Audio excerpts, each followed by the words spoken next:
Agora, saindo um pouquinho do Brasil, indo para o mundo, já que a gente está falando aqui do New York Times, e foi uma pergunta que eu fiquei surpreso quando eu pedi sugestões, né, dos meus leitores lá, pô, vou lá conversar com o Olavo, vocês querem que eu pergunte alguma coisa? Um grande número de perguntas foi, peço para o professor falar um pouquinho sobre o que está acontecendo na Europa, a islamização da Europa, essa questão dos refugiados, Bom, na Europa a salvação para a Europa. claro que há salvação, mas é situação muito parecida com a do Brasil. Só há salvação através da ação direta do povo. Você não pode contar com o sistema representativo. Os caras estão todos comprados, evidentemente.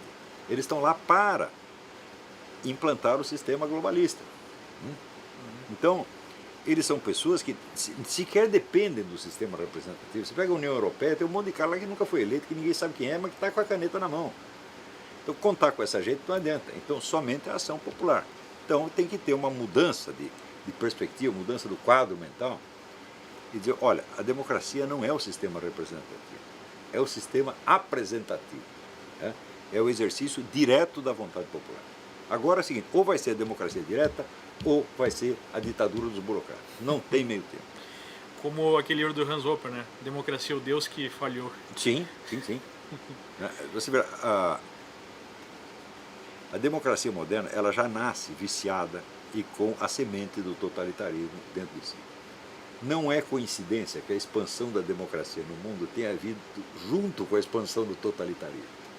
Às vezes sob os mesmos pretextos, sob os mesmos argumentos e com a mesma linguagem. Isso não é coincidência de maneira alguma. Então o sistema democrático ele tem algum vício constitutivo.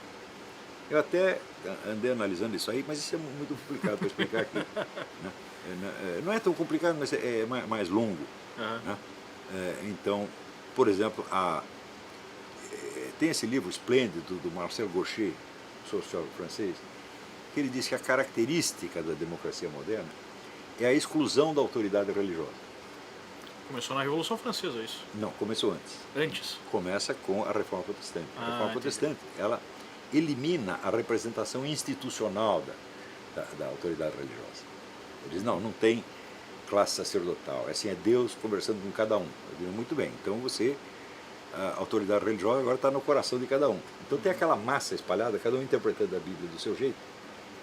Quer dizer, é uma poeira de gente espalhada, as igrejas se multiplicando umas atrás das outras, e lá em cima está o governo com a razão do Estado. A razão do Estado se torna, evidentemente, o único fator unificante. Aglutinador. Então, o Estado começa a crescer. Os caras fazem uma coisa para defender a liberdade, mas eles não percebem que estão fomentando a ditadura por outro lado. Então, de uma certa forma, a Revolução Francesa foi um reflexo desse movimento. Sem sombra de dúvida. Sem sombra de dúvida. Sem a reforma não teria tido a Revolução. E note bem, isso não estava, evidentemente, nos planos de Lutero. Mas Lutero, como analista político, era um amador, ele não entendia coisíssima nenhuma disso aí. Ele não percebeu o que ele estava fazendo. Você sabe que Lutero não era protestante, Lutero permaneceu católico quase até o fim. Sério? Foi o pessoal do Vaticano que começou a espremê-lo, e ele foi radicalizando as posições dele aos poucos. E ele acabou criando uma nova religião sem perceber. Daí já estava o fato consumado, então tá bom, agora já ficou. Então, quer dizer, foi uma estupidez da parte do Vaticano também, com a falta de... A Barbara Tuchman conta isso no livro A Marcha da Estupidez, Marcha da Insensatez. Então você vê, ali era dois grupos de cegos discutindo, católico e protestante, nenhum entendendo o que estava acontecendo. O Eric Voegelin, na História das Ideias Políticas, ele narra esse período com o título de A Era da Confusão. Então, todo mundo moderno nasce dessa confusão. Então, ao mesmo tempo que se desenvolvem instituições democráticas, se desenvolvem meios de poder que tornam o Estado moderno muito mais poderoso e muito mais opressivo do que qualquer tirania da antiguidade. Qualquer monarquia. Claro. Quer dizer, quem era Luís XIV comparado com Barack Obama? Você vê, Luís XIV, quando quis formar um exército, ele precisava de voluntário, não tinha esse recrutamento militar obrigatório. Ele tinha que ir de cidade pedindo pelo amor de Deus para os caras se inscreverem. E uma coisa que me preocupa bastante em relação à situação atual do Estado com muito poder é que hoje, com o advento da tecnologia, fica muito mais fácil exercer esse controle. Claro, você tem o elemento científico do Estado.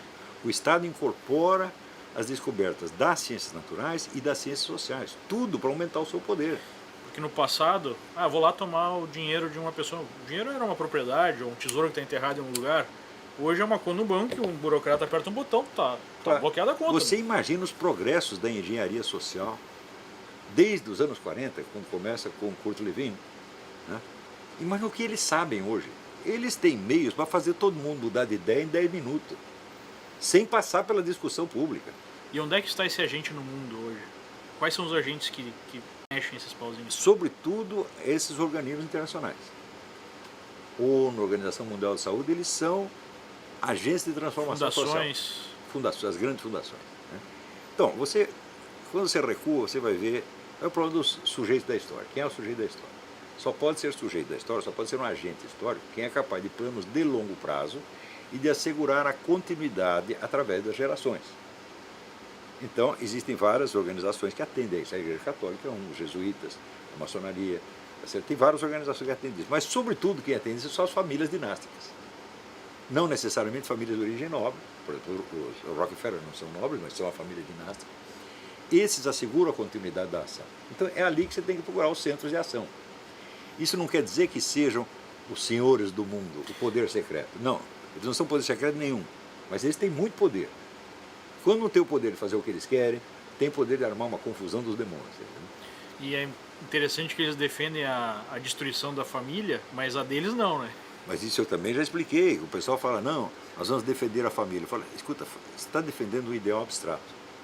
Por exemplo, agora, família de quem? Né? Você acha que esse pessoal globalista é contra a família? Não, eles são contra a sua família. Por quê? A família é um núcleo de resistência ao Estado. Então, eles querem tornar uma família um privilégio dos poderosos. Só eles podem ter uma família patriarcal no qual o vovô manda e todo mundo obedece. E o resto fica espalhado em famílias nucleares. Papai, mamãe, 2 meninos e um papagaio. E um aparelho de televisão. Que não tem poder nenhum, é um pessoal que fica tudo espalhado. Até um dependente que mais... Claro, claro. Então, o problema não é a destruição da família. Né? O problema é o contrário, a concentração do poder na mão de famílias patriarcais. De poucas famílias. Poucas famílias. Né? Que agem através do quê? Todos esses movimentos políticos que eles compram e financiam.